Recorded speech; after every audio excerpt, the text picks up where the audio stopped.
I guess if J.J. Abrams is to be given credit for anything, at least he tried to fix Rian Johnson's train wreck known as The Last Jedi. I mean, he failed miserably, but at least he tried. A for effort, F for result. It seems that our friend Paul is not very happy with the movie either, but not for the same reasons we are. Star Wars, Rise of Skywalker, gave Rose Tico barely over a minute of screen time. Oh my, I wonder why that was. Let's get into this. When I saw Star Wars The Rise of Skywalker for the second time in theaters, I had two thoughts when I left. Whatever Rotten Tomatoes says, I still genuinely enjoyed that movie. How strange, because this is one of the few times we agree with Rotten Tomatoes. On some points anyway, but in typical 2019 fashion, they blame the problems on the fans. Man, they really screwed over Kelly Marie Tran, huh? Well, considering the character went over so well, can you really be surprised? I mean, casting a character solely because of their demographic representation, making them an insufferable SJW type, and giving them some of the most cringeworthy dialogue and scenes in the Star Wars universe, I mean, what could go wrong? And of course, this is where I'll get accused of the usual things in the comments section. For clarification, and it's pathetic that I have to keep saying this, I don't care what your race, gender, or sexual orientation is, as long as you are the best choice for the role. And now that many of you have completely ignored that statement, I look forward to your comments. After the film's release, I made a list of corrections and fixes that J.J. Abrams made to both The Last Jedi and his own movie, The Force Awakens. Spoilers follow. After Roundhead Subversion, all one could do was try to correct things.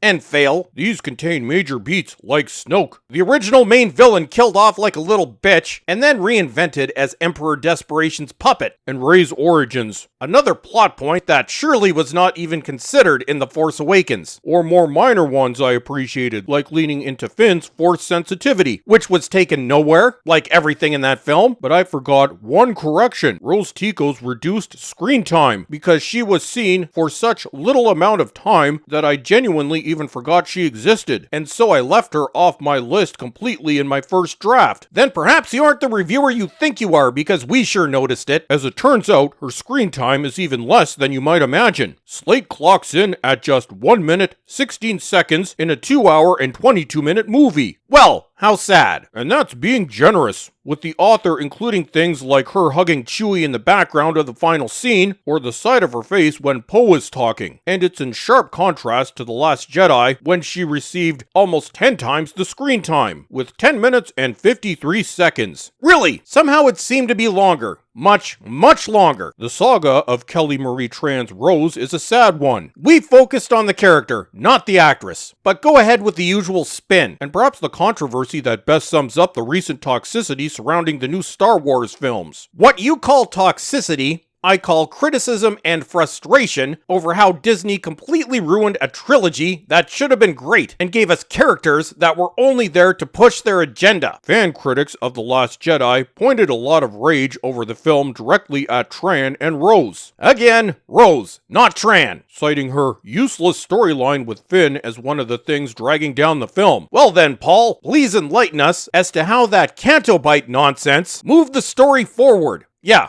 I thought so. And yet there were no cries to make her more useful with more screen time in The Rise of Skywalker. And that same crowd is celebrating her near removal from the final chapter. There was only a very small segment calling for more of that character, Paul. The rest of us, not so much. And now we go to the main 2019 talking points. This is, of course, largely rooted in racism and sexism. Yep, if you don't like something in 2019, then that automatically makes you one of those two things, or both. Man, I can't wait for this era to be over. This is not implied. This is explicit. Is it really, Paul? As Kelly Marie Tran was chased off social media due to unrelenting racist harassment after The Last Jedi. That story had a few holes in it, Paul. Moreover, if you're going to participate in social media, then you have to expect some trolling and morons. You should see what I get on a daily basis. But I see them for what they are. Idiots. There was no conspiracy against Tran, Paul. It was just another day on Twitter. At first, it seemed like those involved with Star Wars had her back. Rian Johnson had the back of the ideology. J.J. Abrams famously said that casting Tran was the greatest thing. It's called virtue signaling, Paul. Rian Johnson did. Oh, we know that! And it seems pretty clear now. Abrams hated nearly everything else Johnson did. At least we can agree on that. So if The Rise of Skywalker was supposed to fix The Last Jedi's mistakes, wouldn't one of those be to, perhaps, give Rose a better storyline than she had. Paul, there was nowhere to go with that character. Like Jar Jar Binks, the hatred of the character, not the actress, was so widespread that this was the only way of fixing it. The Last Jedi was a middle finger to all Star Wars fans, and Rose Tico, along with Admiral Purplehair, were a big part of that. Initially, it looked like that might actually happen. In an interview before the cast saw the final cut of Rise of Skywalker for the first time, Tran spoke excitedly to IndieWire about the new scenes with Rose, including some with Rey for the first time. I wonder why you people are so angry about Rose's scenes being cut down, but don't seem to be saying anything about Matt Smith being cut from the film entirely. Indeed, I wonder why. It's a mystery. I think it's really cool at all that they are even in scenes together, because in Jedi we weren't in any scenes together, Tran said. It was really cool to have feminine energy on the set, and not those nasty men. I wish I could tell you more, but I'm really excited for people to see Rose and Rey interact. They both have the same objective, which is to fight for the things you believe in and the people you love. Ouch, I'm wincing just reading that. Life is hard sometimes, Paul. If you've seen the film, you know that those scenes were nowhere to be found in the movie. Really? You don't say. In fact, Tran's role is almost non-existent. Unlike Matt Smith, which is entirely non-existent. I could see this coming in the film's opening,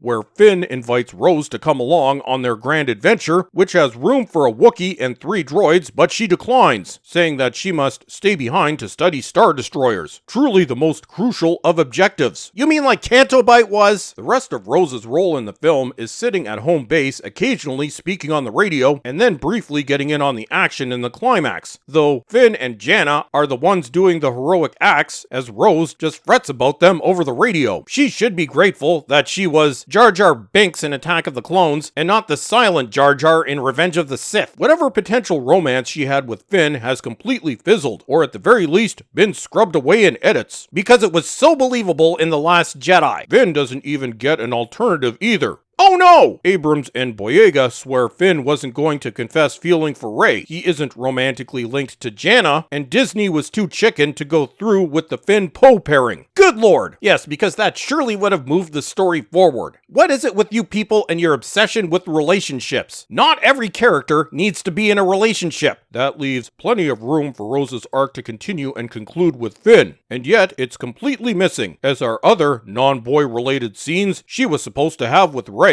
This is really sad, Paul, and who knows what else was left on the cutting room floor. Well, Matt Smith for one. It's not like the actors have never had their role reduced through editing before. Yes, because it's editing. But this, more so than the other Last Jedi fixes, feel like a cowardly response to 2 years of constant abuse of Tran. Again, Paul, directed at the character, not the actress. The lesson being given. Giving us lessons now, Paul. That if you hate a character and in turn an actor, I'm not saying it again, Paul. Enough, you can influence directors and writers and megacorps to cut them out of your favorite franchise. She wasn't cut out, Paul. As for Matt Smith, I've seen comparisons of Rose with Jar Jar Binks. There are many to be had, Paul, which is offensive on about 3 different levels. Offended, are we, Paul? Well, color me shocked. While I'll agree that Rose could have used a better storyline than the casino planet in TLJ, really, you think? Her character beats, her performance, and her relationship with Finn was stellar and deserved more explanation. No, they didn't. Jar Jar was a horrendously conceived character from the start, like another character I could think of, and yet even he was treated better in the subsequent films than Rose was here. No he wasn't. Her entire arc concluding with a hug from Chewbacca, and little else. This was barely one step above just writing her out completely, by saying her ship crashed on the way back to her home planet. Are we bitter here, Paul? Or just pretending to be bitter? All of this has been thoroughly gross. Yes, it's very yucky, Paul. Yes, on the part of fans who harassed her. They weren't real fans, Paul. They were genuine trolls. You keep confusing the two. But also, what Abrams did to her by cutting her role down to nothing, despite going out of his way to proclaim what a big fan of Trans he was. The logical end of this story is for Kelly Marie Tran to hopefully land a starring role in the next Rian Johnson Knives Out like mega hit. But Rose will never find justice now. Justice for what, Paul? This article makes me sad. And that's it for today. Don't forget to subscribe and check your subscription and notification status because YouTube is being shady on these things lately. And follow me on Twitter. And as always, everyone, thank you for watching and have a great day.